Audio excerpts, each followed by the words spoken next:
Hi guys, welcome to Crime Vlogs Weekly. This week we're talking about a case involving Breck Bednar. Since the dawn of the internet, being able to communicate with others outside of our own areas and even around the world is so easy.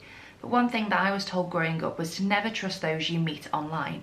You can't always guarantee if they are who they say they are, and unfortunately for Breck Bednar, this resulted in his murder.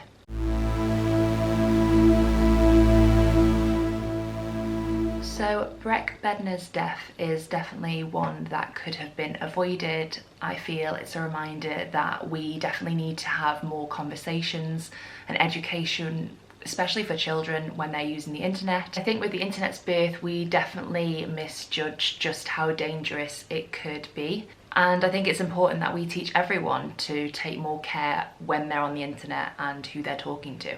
I'm hoping that this video serves as a reminder for parents and guardians to teach their kids to be safe on the internet, and that for children and teenagers to just take more caution when browsing on the internet.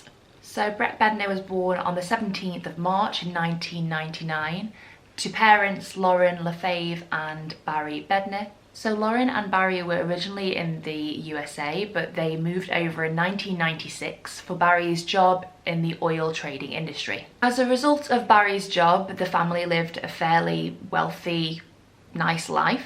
Living in London, I know that Surrey is a nice area. It's quite an affluent area in terms of the wealth being so close to London. It's commutable distance to get into London for people who've got jobs in London. And so a lot of people flock there to get away from, extortionate property prices here in London. And so a lot of commuters will travel into London from places like Surrey. The Bednar family were a close-knit one. They had 3 other children who were triplets, Chloe, Carly and Sebastian, and Breck was the eldest of the 4 children. Breck was a smart kid who was doing very well in school, particularly in the subjects science and IT. Lauren described his son as a kind, caring, considerate person, which I suppose is every parent's dream. And in 2002, Lauren gave birth to triplets, Chloe, Carly and Sebastian. I can only imagine how much fun that would have been for Breck growing up in terms of having these 3 younger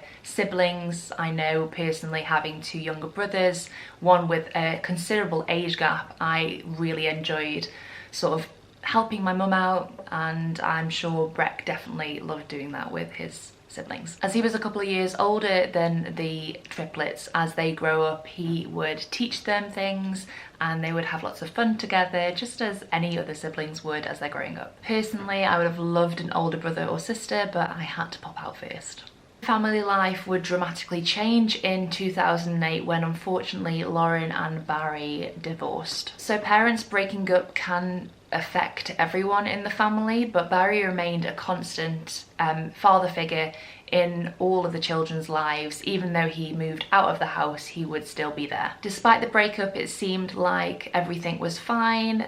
Breck had a really good relationship with his dad, Barry, and he would regularly go over to stop with Barry in his house. So even though the family unit had changed, Breck continued to excel in school and on a social aspect too. He joined the Air Training Cadets when I think he was around 12 or 13. I believe that's when you can join the Air Training Cadets. And in Breck's free time, he would usually play computer games, which is very normal of teenagers to do back then and today. And whilst playing these games, he would chat with his friends online via a program called TeamSpeak. And I believe this is a type of conference call, pretty much like what you have standard now, that's integrated into games consoles, but don't ask me any more than that because I don't have a clue how it all works. I have very little knowledge outside of gaming other than The Sims. So the family would attend church every Sunday and family life was good. They had lots of social gatherings, lots of parties, and things were perfectly fine. But over time, Lauren started to see a change in Breck, something that concerned her. And with teenagers, we do have these hormonal imbalances where we might not be ourselves and we might be moody, but for Lauren this was concerning because the change of Breck's personality and mood was so strange and wasn't like him at all, and this was a gradual change that happened. In March of 2013, Breck celebrated his 14th birthday, and by this point he'd become significantly isolated. Lauren was concerned about Breck because he would come out of his room after playing games and you wouldn't know what sort of mood he would be in. It was quite unpredictable, and granted, he was just hitting his teenage years, so obviously he may be moody, but this was something that really concerned Lauren.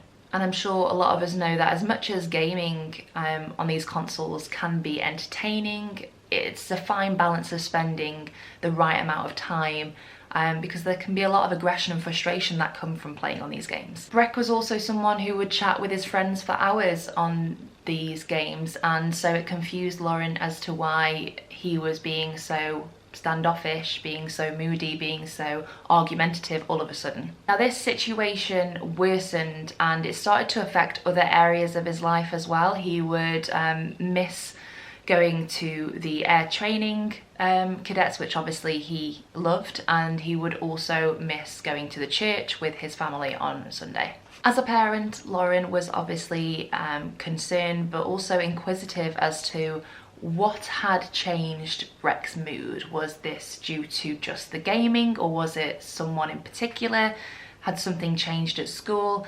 And she quickly learned that it was down to this one individual person. Breck started to bring up a boy called Lewis a lot in his conversations, and Lewis was a part of the 6-person club that was essentially part of this gaming club that they had, and Lauren knew of the other boys in the gaming, whether that was through school or through the air training cadets or just living locally, but she wasn't aware or had ever heard of this boy called Lewis. Lewis was new, someone she'd never met, and this concerned her.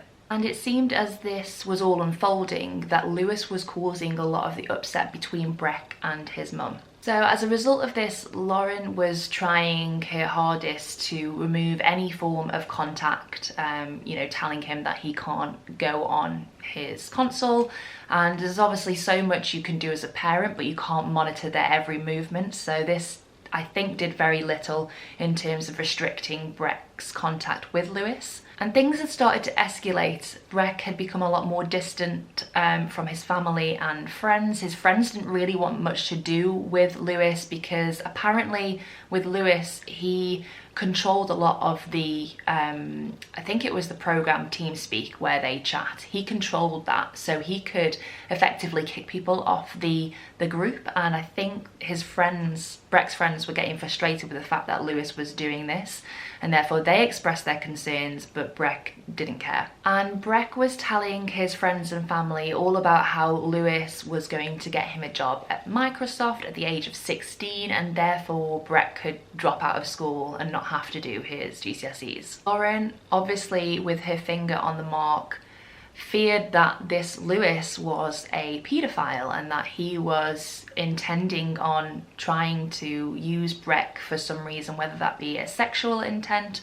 or whether it was to commit terrorist acts. So she called the Surrey police on their non-emergency line. So once Lauren got through to the operator, she started to express her concerns about this Lewis, and I think at this point she knew his full name was Lewis Daines.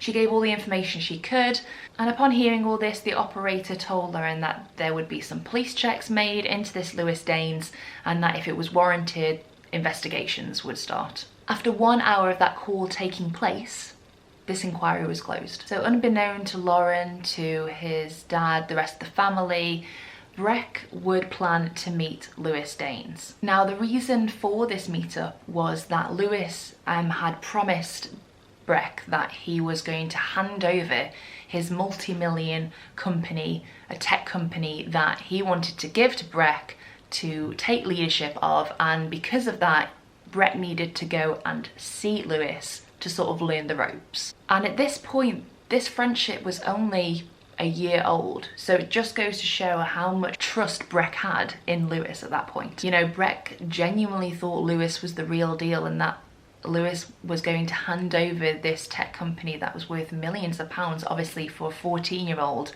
that's like Wow, amazing. So on February the 16th, 2014, Breck told his father Barry that he was going to stay at a friend's the night before. February 16th at that time was the day before half term, and so Barry saw really no problem in Breck staying at his friend's the night before. Breck was going to spend the rest of the half term with his dad, and so he would just be back the next morning. He also told his dad Barry that this friend only lived a few streets away from the family home, and so Barry really didn't have any reason not to say yes. In reality though, Breck got into a taxi that Lewis Danes had paid for and made the 30-mile trip from Caterham to Grays. The next morning, Barry is waiting patiently for Breck's return. He said that he would be back in the morning, and so he's there waiting and there's no sign of him. He hasn't arrived, so he's obviously a little concerned. He called Breck, he texted, got no response. So the first thing that he did was to call Lauren. Now, if you've not heard about the case, then what follows after this is frankly quite awful. So Breck's friends, who were part of the gaming club that Lewis and Breck were a part of, started receiving text messages, and these text messages contained the bloodied body of a person, and it wasn't before long that they realised that this body was actually Breck's. These images then started circulating to Breck's other friends and it eventually reached that of his siblings, who were just 12 years old at the time. I can't fathom just how traumatizing that must have been for his siblings to see that. Just to see that image, but to then realize that that image is their brother, and that's how they found out that their brother has died, and they were only 12 years old. I mean, any age is horrible, but for 12 years old, that must have been traumatizing. So at 11:06 a.m, Essex police got a call from a man who said that police were needed and a forensic team because he and his friend had gotten into an altercation. And he also stated that only one of them got out alive. He told police that he was trying to stop his friend from killing himself. So remember that. He was trying to stop his friend from killing himself, because what he then describes next is frankly baffling. And so he went on to say, "I grabbed the knife and stabbed him in the back of the neck. I believe somewhere near the brainstem. I don't remember what happened exactly, but the fight ended with me cutting his throat." This man was Lewis Danes, and his victim was Breck Bednar. I'm sorry, how do you go from wanting and trying to save your friend's life to then taking it for them? It really makes no sense in like any normal situation, anyone of a sound mind. If your friend was trying to kill themselves with a knife, the first thing you would do would be to grab that knife and to throw it away and to try and get it away from them as far as possible. You wouldn't continue to hold it and then kill your friend. So, as you could probably imagine, it was very well clear to the police that there had been no altercation whatsoever between the two boys. Breck's body was found lifeless on the floor of Dane's flat, and he had duct tape around his ankles and his wrists, and he had in fact had his throat cut. Breck's bloodied clothes were found in a bin bag, and they were still in the flat. And it was also clear that some sort of sexual activity had gone on between Danes and Breck. We're not quite sure what that was. There's no information about that, and frankly, I don't want to know. Danes had also immersed all of his encrypted electronics in water in a sink, so as to destroy any evidence of his communications between himself and Breck. And of course, there might have been other things on there that he didn't want the police to see. So with that, police arrest Danes at the scene and they take him into custody. Now, just to talk about Lewis very briefly, I don't want to talk about him too much because I'm talking and sharing information more so about Breck rather than focusing on Lewis. He was 19 years old at the time. He was an unemployed computer engineer, so that meant that he had all day and all night to spend chatting online and gaming. Not many people knew him. He didn't really have any friends outside of his gaming community, and I believe he moved out of his family home, out of his parents' home at the age of 16 and lived alone. Part of Dane's allure to Breck and to any other boys he was chatting to online was that he would spread these really crazy lies that he was a multi-millionaire tech company owner, or that he would fly from Dubai to New York to all these different places, and that for Breck was an attraction. He was being offered this multi-million pound tech company. I mean, that doesn't really happen. So Danes changed his plea from not guilty to guilty at his pre-trial hearing. Prosecutors spoke at the time that Danes had purchased duct tape, he'd purchased syringes, and he also purchased condoms before Breck's murder. And his sentencing took place on January the 12th, 2015. So Danes was sentenced to a minimum of 25 years for the murder of Breck Bednar, and when he is released, he will be 44 years old. So apparently, going back to Lauren and, ringing Surrey police and expressing her concerns, the police said that the operator who took her call lacked the knowledge and experience of what to do with that information. And for me, I call BS, because if I was in that position and I received a phone call that had that information, knowing what the internet is like, so we can only assume that maybe that person wasn't really aware of the internet and its dangers, but if I'd heard that information, I would take it to anyone and everyone who would listen. I would be like, we need to chase this up, we need to follow this up.